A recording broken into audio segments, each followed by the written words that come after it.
વાલિયાના દૌલતપુર, શીર અને નવાનગર ગામના વિદ્યાર્થીઓ ડહેલી અને વાલિયાની શાળા અને હાઈસ્કૂલમાં અભ્યાસ કરવા જાય છે. એસટી વિભાગ દ્વારા વિદ્યાર્થીઓને સમયસર શાળાએ પહોંચાડવા માટે બસ સેવા શરૂ કરવામાં આવી છે, પરંતુ આ બસો ગામમાં પ્રવેશતી નથી. ખાસ કરીને શનિવારે સવારે એસટી બસ માત્ર દૌલતપુર ગામના પાટિયા સુધી જ આવે છે, જ્યારે શાળા છૂટ્યા બાદ કોઈ બસ ન હોવાના કારણે વિદ્યાર્થીઓએ 15 કિલોમીટર સુધીને ચાલીને ઘરે આવવું પડે છે. ભણશે ગુજરાત, આગળ વધશે ગુજરાત જેવા સૂત્રો માત્ર જાહેરાતો પૂરતા સીમિત રહ્યા હોય એવું આ પરિસ્થિતિ પરથી જણાઈ રહ્યું છે. વિદ્યાર્થીઓને શિક્ષણ મેળવવામાં મુશ્કેલીઓનો સામનો કરવો પડી રહ્યો છે, જે ચિંતાજનક બાબત છે. ગ્રામજનો અને વિદ્યાર્થીઓ દ્વારા એસટી વિભાગને આ અંગે લેખિત અને મૌખિક રજૂઆતો કરવામાં આવી છે. અગાઉ વાલિયા તાલુકા પંચાયતના માજી પ્રમુખને પણ આ સમસ્યા અંગે જાણ કરવામાં આવી હતી, છતાં કોઈ નિરાકરણ આવ્યું નથી. ગ્રામજનો અને વિદ્યાર્થીઓએ એસટી બસ શીર, દૌલતપુર અને નવાનગર ગામ સુધી નિયમિત પહોંચે એવી માંગ કરી રહ્યા છે. નવાનગર ગામના આગેવાનો વાસુ વસાવા, મનીષ વસાવા, જીગર વસાવા અને સુરેન્દ્ર વસાવાએ વાલિયા યુથ પાવરના આગેવાન રજની વસાવાના માર્ગદર્શન હેઠળ ગાંધી ચિંધ્યા માર્ગે આંદોલન કરવાની ચીમકી ઉચ્ચારી છે. મારું નામ અલ્પાબેન બિપિનભાઈ છે. હું વાલિયા સ્કૂલમાં અભ્યાસ કરું છું. અમારી ગામમાં પેલા બસ આવતી અમે અમને હવે સ્ટેશને છોડી જતા છે. તમારે 4 કિલોમીટર ચાલતું જવાનું અને પોલ પર બસ નથી આવતી. પોલ તૂટી ગયેલો છે એવું કહેતા છે અને ટોલી શેરડીની બળાઈ જતી છે, ત્યારે પોલ નથી તૂટી જતો. હવે બસ કેમ નથી આવતી, અમારું એ જાણવું છે. કેટલા કિલોમીટર સુધી ચાલો છો તમે રોજ? 4 કિલોમીટર અમે ચાલીએ છીએ. અને એકલું જવું પડે? હા, એકલું જ જવું પડે. તો કોઈ સાધન કે એવા મળતા નથી? નથી મળતા સાધન. હું વાસુ વસાવા, સામાજિક આગેવાન, નવાનગર. હું આજે એક સમસ્યા લઈને સોશિયલ મીડિયાની અંદર રજૂઆત કરવા માટે અમે બધા સૌ ભેગા થયા છે કે અમારા વિસ્તારની અંદર ઘણી મોટી સંખ્યામાં છોકરીઓ અને આ નાના છોકરાઓ સ્કૂલ માટે જે જાય છે ડેલીની શાળામાં, ત્યાં એમને પડતી સમસ્યાને લઈને હું આજે રજૂઆત કરવા માટે આવ્યો છું. અહીંયાથી બસની એવી સમસ્યા છે કે લોકો 7 થી 8 કિલોમીટર ચાલીને બસ સ્ટેન્ડ સુધી પહોંચે છે.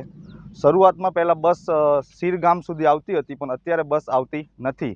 એના કારણે આ નાની છોકરીઓ છે એને પડતી સમસ્યા, નાના છોકરાઓ છે એમનો અભ્યાસની બહુ મોટી અસર પડે છે. તો મારે સરકારને એટલું જ કહેવું છે કે તમે આ જલ્દીથી જલ્દી આ બસની વ્યવસ્થા શીર ગામ સુધી, આ નવાનગર સુધી કરી આપો તો તમારો ધન્યવાદ. બાકી આ સમસ્યાનું નિરાકરણ નહીં આવે તો અમે ગાંધી ચિંધ્યા માંગે આંદોલન કરીશું. આ માહિતી અમને રજનીભાઈની આગેવાનીમાં જ્યારે અમે લોકો ડોર ટુ ડોર મુલાકાતમાં હતા તો દૌલતપુરની અંદરથી અમને આ માહિતી મળી છે કે ભાઈ અમારા ગામની અંદર બસ નથી આવતી ને એ છોકરીઓને આ તકલીફ પડે છે, તો આનું સમાધાન કરો. તો અમે રજનીભાઈની આગેવાનીમાં આજે સરકારની સામે ને એસટી નિગમની સામે અમે આ રજૂઆત કરીએ છીએ કે જલ્દીથી જલ્દી આ બસની સેવા ઉપલબ્ધ થાય ને છોકરાઓને એમની પડતી સમસ્યાનું નિરાકરણ આવે. બસ આવે વાલિયાથી દૌલતપુરના સ્ટેશન સુધી બસ આવે છે, એની આગળ બસ આવતી નથી. છોકરાઓ 5-7 કિલોમીટર રોજ પેદલ ચાલીને બસ સ્ટેન્ડ સુધી પહોંચે છે.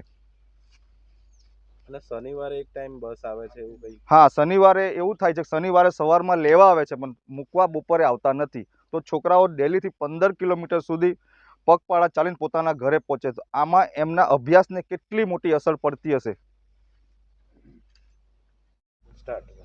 મારું નામ મનીષભાઈ છનાભાઈ વસાવા છે. હું દૌલતપુર નવી વસાહતનો રહેવાસી છું. અમારા ગામમાં કેટલીક સમસ્યા છે બસની, જે આવવા જવામાં તકલીફ કરતી છે અને છોકરાઓ દરરોજના સ્કૂલે જવા માટે સ્ટેશન સુધી જાય છે ને સ્ટેશનેથી આવીને સવારે બસ લઈ જાય છે છોકરાઓને, પણ દરરોજના પેડલ ચાલીને જવું પડે. 4 કિલોમીટર 5 કિલોમીટર એમ ચાલવાનું થાય નવાનગરથી.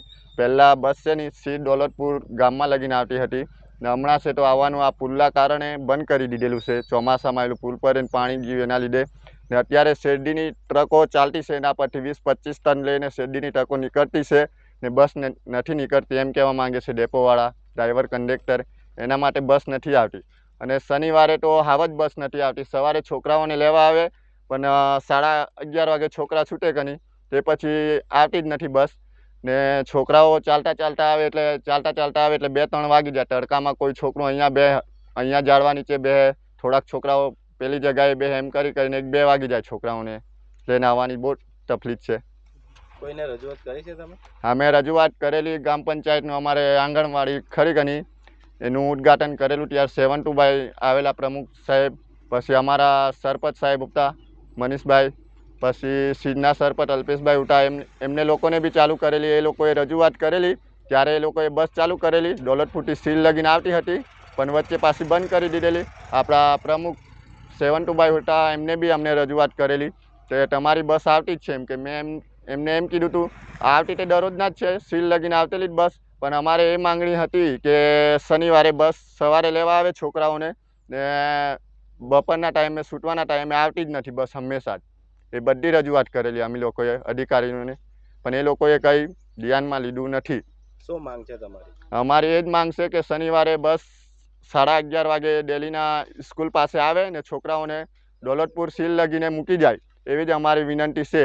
ને પુલ્લી વિનંતી છે એ બી જણાવેલું, હમણાં તો શેરડીની ટ્રકો ચાલતી જ છે, 20-25 ટન ભરીને શેરડી જાય, દૂધનો ટેમ્પો આવે સવાર સાંજ, દૂધની કેનો ભરીને જાય. એ બધી સમસ્યા છે. મોટા વાહન ચાલતા જ છે. અમારે એવું જ કેવું છે કે ખાલી બસ ચાલુ કરે, અમારે બીજી કોઈ માંગ નથી.